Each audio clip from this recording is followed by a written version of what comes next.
better slow down, 'cause I keep drifting on, keep drifting on, keep drifting on words I wanna say.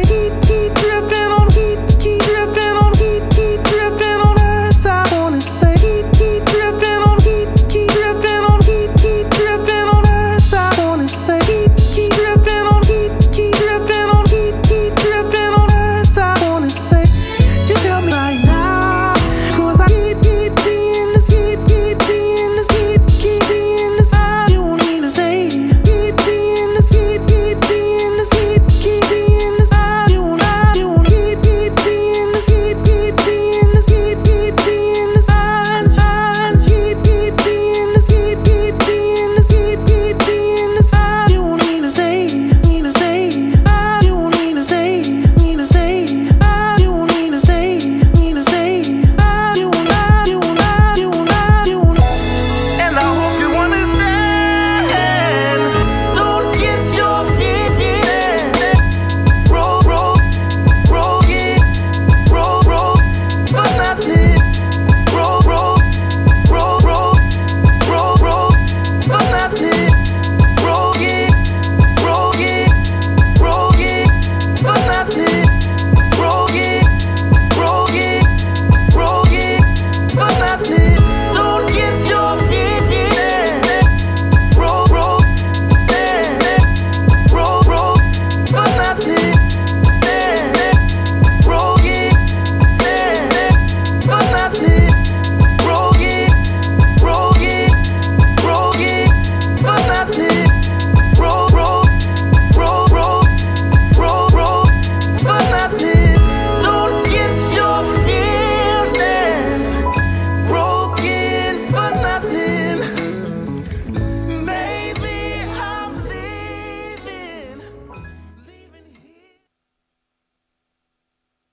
Okay, dope. So, today, Behind the Pads, episode 14, I'm going to be breaking down the beat you just heard. It's a flip I did of a Leon Bridges track, and a lot of people have asked me about how I transition from group to group, and by group to group, I mean from track to track within a session, or say you have, like in this case, several different parts of the same song, and we're talking about live finger drumming performance. So in this instance, the session, I've only got the 3 tracks in it just to keep it simple, but it's, like I would call this part A, part B, part C. Pretty straight up. So I will quickly break down how I have everything plugged in and then move on to breaking down how I split these up. So basically, I have Machine open, standalone, on its own, the software running its own interface. So I have Machine going out of its own headphone port on the Machine MK3 into the SP404. So the SP404 is literally just taking the signal from the Machine, and if I turn off external source, there's nothing. So it's taking the signal from the Machine, and I have the ability to affect it. In a live finger drumming context, it's kind of hard to use the effects to go one-handed. So if I'm going to do it, I typically just do it for the intro of the track or use it for effects for like an actual export of a song. But in this case, because we're just focusing on a live finger drumming performance, I just like to use it for the intro, and I messed around with the filter, and I know I very well could have easily just done it on Perform Effects, but something about the two I just love. So we're going out the Machine into the SP, and from the SP, this is the key part, is that I'm going out of the SP into my other interface, which typically is my Complete Audio 2. So you'd be going stereo out of here into the Complete Audio 2, and then I have that interface running in Ableton as its own session. So from the top, Machine is standalone software 2, out of Machine into the SP, into the Complete Audio 2, and that interface is running in Ableton, and I'm recording it as a stereo track, and my mic is running directly into the interface as well on its own track, so I can kind of have control of editing it afterwards. But yeah, it's a pretty straightforward setup as far as how everything's wired. But the key thing is that I'm using 2 interfaces in 2 separate pieces of software, which would be Machine, running Machine, and Ableton running Audio 2. So, moving on now to the performance aspect of this. I'm not going to go through how I actually chopped it. You can kind of hear it, but the whole way I do my shows and when I perform, and typically I'll go out and do like anywhere from an hour set to a 3-hour set, and it's of completely live beats or some exported tracks on my SP. But mainly it would be a whole set on just live finger drumming like that. So I treat every group as either a different track or, in this case, a different part of the song. And you could keep going on, and I have pages and pages of tracks in other sessions. But in this case, again, we're just focusing on one song that has 3 separate parts.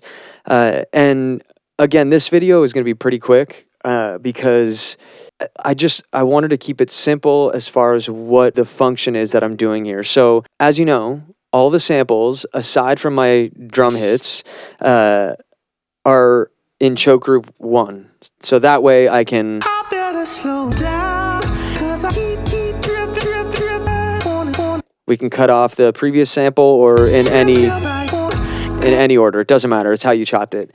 So I have all of them set to choke group 1, and there isn't a way to cut off group A within group B. So as far as my knowledge goes, maybe there's a way you could do it with like Max MSP or some crazy open source software that someone out there might code. Who knows? But in this case, what I do, and you've probably heard me say them in my previous videos, but I call it the transitional pad. And it's the pad that I have. It doesn't have to be the last pad I hit here.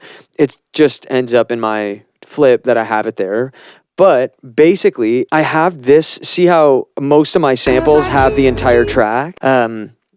I don't recommend that because it takes up more space because you're duplicating a full sample over every time. But whatever, I don't care. So I have this last track. You see how I could actually hit truncate right now. And now the whole sample itself is this. But the rest of them would play out. So I have it so that I can go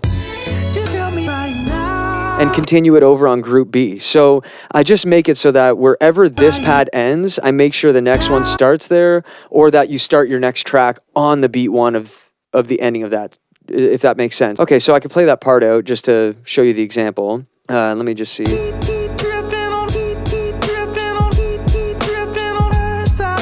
Okay. So that way you don't stop the flow. I don't have to load another session for another track. And the same goes for the end of this group where I go this transition.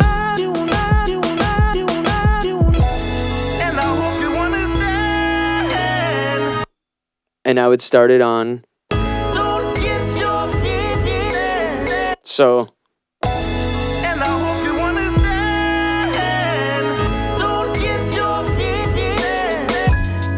All right, so that way you, again, don't stop the flow. It feels like one full, concise track, no weird transitions and clips or weird things where you're stopping. Not that there's anything completely wrong with that if you wanted to load up a new session and talk to the people at the show.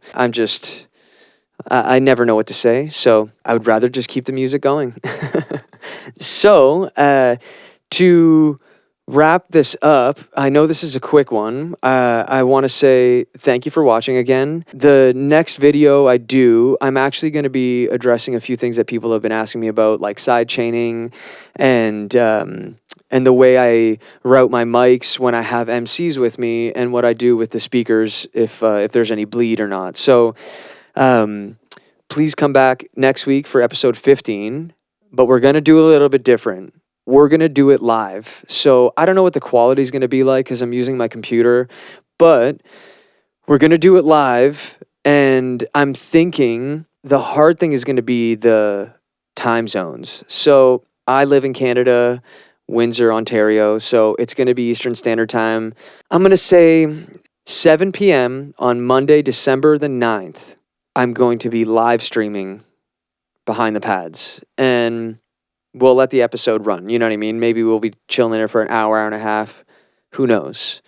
But I feel like doing it live is going to be the wave. And I appreciate all you responding about the hoodies. I'm definitely going to be posting the graphics and what the hoodie's going to look like. I'm just waiting on finishing that up and making sure it looks super dope. And as usual, the links are below. I hope that you keep coming back. If you're interested in any of the music I make, please look at the description of this video. There are links to all my music, Rare Sounds Collective, our playlist filled with super dope music that I'm a part of almost every project on there. And if any of you are from the Toronto area, on December 21st, I will be coming up to Toronto and playing a show at B-Side Lounge with none other than Sam Be Yourself. It's going to be super dope, small venue, so limited capacity. Please show up if you're in the Toronto area. It's going to be dope. So please ask your questions below for further videos. And if you want to get more in depth on any subject as far as like the machine goes, finger drumming,